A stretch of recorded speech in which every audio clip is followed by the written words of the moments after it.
건설 지표가 계속 안 좋아지는 걸 보면 경기가 좋아지고 있다고 쉽게 예단할 수 있나? 라는 생각도 좀 듭니다. 그렇죠. 근데 아시는 것처럼 주식시장과 부동산 시장은 약간의 타임렉, 즉 시차가 발생합니다. 우리가 뭐 주식은 지금 팔면 바로 팔 수 있잖아요. 네. 근데 미국도 그렇죠. 마찬가지로 부동산, 주택은 사실 조금은 시차가 있거든요. 그렇습니다. 약간의 어떤 네. 그래서 물가도 보면은 핵심 물가는 여전히 높은 수준을 유지한다라는 거는 주택 지표의 강건함 때문이었는데 어제 주택 지표가 둔화되는 건 사실 시장 예상은 다 알고 있었던 것 같아요. 네. 그래서 이런 부분들로 인해서 소비가 침체를 보일 것이다라는 우려가 먼저 월마트에서 나타났었는데 월마트에서는 뭐 하향 조정했다가 어제 나온 거는 하향 조정폭보다는 괜찮아라고 나온 거고 뒤늦게 주택 지표가 둔화되는 모습은 또 어떻게 좋게 해석했냐면 결국은 연말 넘어가게 되면 핵심 물가 지표도 둔화될 것이다. 그러면 물가는 조금 더 낮아질 수 있고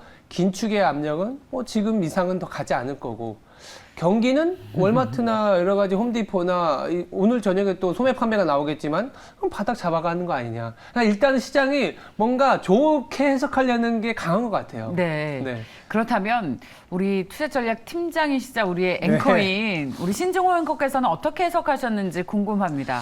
예, 첫 번째 브리핑부터 말씀드리면 사실 제가 오프닝 때 내지는 지금 말씀드린 거 연장선상인 것 같아요. 강건한 소비. 네. 미국은 소비가 70%지 않습니까? 예. 그래서 뭐 소비가 살아나야 된다 이런 얘기들을 많이 하는데 코로나 팬데믹 이후에 소비 행태가 워낙 다양해지고 우리가 예전에 봤었던 위기 사이클하고는 다른 모습입니다. 예전에는 고용이 붕괴되면 소비가 같이 안 좋아졌었는데 정부 지원금을 통해서 고용이 안 됐음에도 불구하고 거리두기에도 불구하고 상당한 재화 소비가 있었거든요. 근데 이제는 거꾸로 밖으로 나갈 수 있는 소비, 그러니까 리오프닝이라든지 이런 여행이라든지 서비스 쪽의 소비가 전환되다 보니까 재화 소비는 둔화되고 있었다라는 거죠. 근데 상품과 서비스를 합치면 여전히 좋다라는 게 미국의 현재 소비이고 그 재화마저도 최근에 너무 좀 안 좋게 본 거 아니냐라는 시각이 대두된 게 어제 미국에서 홈디포와 월마트의 실적이었습니다. 예. 아시는 것처럼 월마트의 실적은 월가 추정치보다는 좋았습니다. 물론 계속 하락하는 추정치였기 때문에 이게 뭐 어닝 서플라이즈냐라고 하겠지만 하락세를 좀 벗어나게 하는 거 아니냐. 더불어서 홈디포 같은 경우에는 이제 주택 개선 그 제품들을 파는 거거든요. 전문 업체들을 대상으로 하는 비즈니스이긴 하지만 여전히 주택에 관련된 수요는 좀 있다. 그러니까 내부적인 인테리어라든지 개선 업체들의 어떤 실적은 괜찮을 수 있다라는 시각이 경기 침체 우려가 너무 지나쳤었구나. 그러니까 경기 침체에 대한 우려 때문에 주가가 하락했지만 경기 침체보다는 약간의 재고 조정 그리고 우리가 흔히 얘기하는 사이클상의 경기 둔화 정도가 맞지 않느냐라는 시각이 최근에 대두되고 있습니다. 사실은 우리의 발목을 잡을 거라고 생각했는데 그게 네. 아니었다는 것도 큰 호재였고 그렇죠. 제가 현지 얘기를 들어보니까 이번에 코로나 때 정부에서 지원금이 상당히 많이 나와서 너무 많이 나왔어요. 딱 한마디로 이렇게 얘기하더라고요. 생각보다 살기 좋습니다.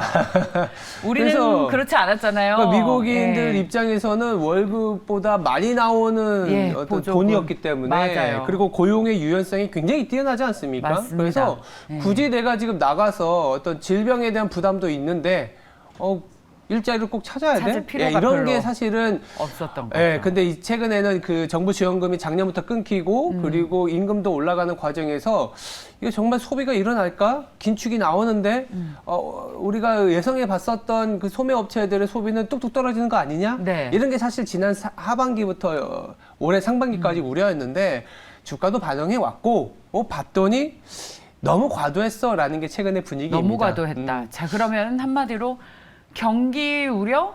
쫄지 마. 그 안 정도입니다. 쫄아도 되는. 일단 쫄지 마라는 게 쫄지 맞고 마. 이 쫄지 마라는 부분에 조금 더 안도 심리가 작용한 게 또 예. 얘기할 수밖에 없을 것 같아요. 이 두 번째 포인트인데 유가 하락이 계속 나타나고 있습니다. 맞습니다. 그러니까 재미있는 거는 유가 하락이 달러화 약세를 촉발시키고 있는데 아시는 것처럼 원래 달러와 유가는 상극이거든요. 네. 달러가 강세를 보이면 유가가 하락하거나 유가가 강세를 보이면 달러가 하락해야 되는데 어제 최근에 한 달 동안은 유가가 하락하면서 달러화까지 하락을 하고 있습니다.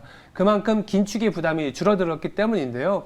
어제 유가 WTI 기준으로는 이제 87달러 선까지 내려왔는데 이게 웬일이냐 하면 뭐 중국의 수요도 부진해진다는 뉴스도 있었지만 이란의 핵 협상이 좀 타결될 수 있다라는 내용이 들어오고 있어요. 그렇다면 수요도 부진해졌는데 공급은 많아진다? 예. 그렇다면 이제 당연히 가격은 그렇죠. 하방 압력으로 네. 갈 수밖에 없다라는 부분이 오히려 긴축 부담을 경기는 바닥인데 긴축 부담은 좀 완화시켜주는 그래서 제가 조금 앞서가긴 하지만 뜨뜻미지근한 경기 회복 이게 골디락스인데 골디락스. 내년 초 되면 골디락스의 국면이 형성되는 거 아니냐. 너무 빠르게 가지만 시장은 앞서간다는 생각에서 왜냐하면 가장 안 좋을 때가 주식은 투자해야 되거든요. 경기는 침체에 대한 우려가 있는데 바닥을 잡아가고 있고 물가는 상당히 높은데 내려가고 있고 이럴 때가 사실은 골디락스 가서 해도 되지만 기회이지 않겠냐는 생각을 하는 거죠.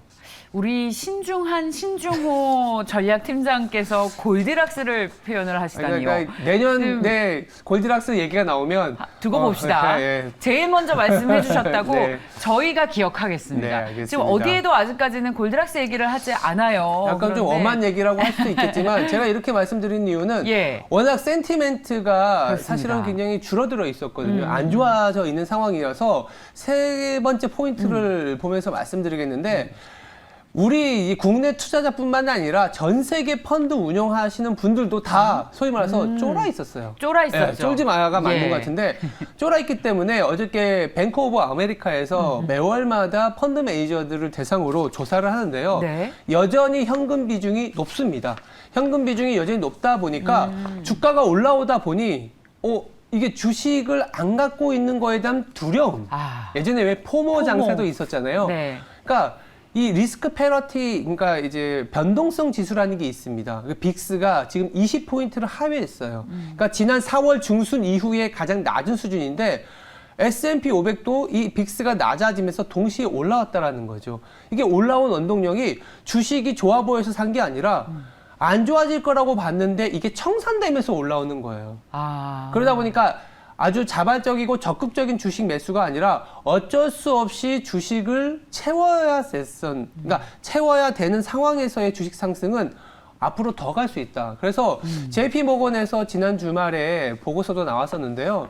이런 얘기가 있더라고요. 지금까지 올라온 거는 4주간의 랠리는 말씀드린 것처럼 변동성 타겟, 즉 변동성이 높아지면 무조건 팔고 변동성이 낮아지면 무조건 사게 하는 소위 말하는 기계적인 매수세였고 네. 이런 기계적인 매수세는 앞으로도 2에서 40억 달러 더 유입이 될 수 있다. 그러니까 변동성이 낮은 수준을 유지한다면 지수가 더 오르지 못하더라도 앞으로 100일 동안 더 자금이 유입된다라는 분석이 있는데 지금 우리나라 같은 경우에도 사실 비슷해요.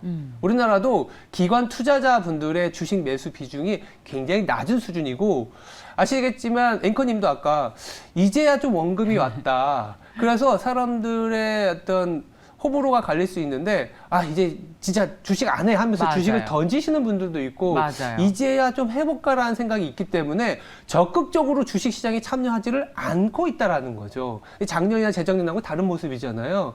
아직도 의심이 자리 잡고 있기 때문에 물론 이제 굉장히 세게 얘기하는 거지만 이제 2,500 중반에 오다 보니까 시장이 다 왔다라는 시각이 굉장히 강해요. 그렇지만 여전히 낮은 밸류에이션 그리고 이제야 경기는 바닥을 찍고 이제야 물가는 고점에서 내려오는 거 아니냐라는 생각도 해볼 타이밍이다라는 얘기를 들고 있습니다. 저희가 이렇게 강조를 드리는 것은 오를 때마다 팔라고 말씀을 드렸다가 이 랠리의 구간을 놓칠까 그럴 봐 수도 그게 있죠. 걱정이 되어서 네. 우리 투자전략팀장이신 신중호 앵커께서 이렇게 얘기를 해주고 계시는데 자, 그렇다면 기회를 놓치지 말자. 지금의 뜨뜻미지근하지만 기대가 되는 골디락스 장세를 누리자. 이게 우리 한국 시장 투자자들도 유효한 겁니까? 유효하죠. 전체적인 중앙은행의 스탠스가 이제는 우리가 봤었던 긴축의 가장 큰 부담을 이겨낼 수 있는 구간으로 가는 거기 때문에 아직은 좀 이르지만 오늘 저녁에 FOMC 의사록을 미국 시장은 아마 잘 소화내게 되면 극단의 그러니까 올해의 3.5% 가는 긴축은 다 반영했다라는 식으로 해석을 할 것 같습니다. 그렇다면 하반기에 연준의 어떤 스탠스는 이제는 신경을 쓰지 않을 수도 있는 그런 구간으로 접어들지 않았나라는 약간은 이른 생각도 해봅니다. 좋습니다. 자, 네. 그러면 오늘 저희 앵커 브리핑 썸네일은 이렇게 가시죠. 쫄지 마. 골디락스 장세의 이게 곧 시작이야. 온다. 예. 네, 시작이야. 이렇게 정리하겠습니다. 알겠습니다. 자, 앵커 브리핑이었습니다.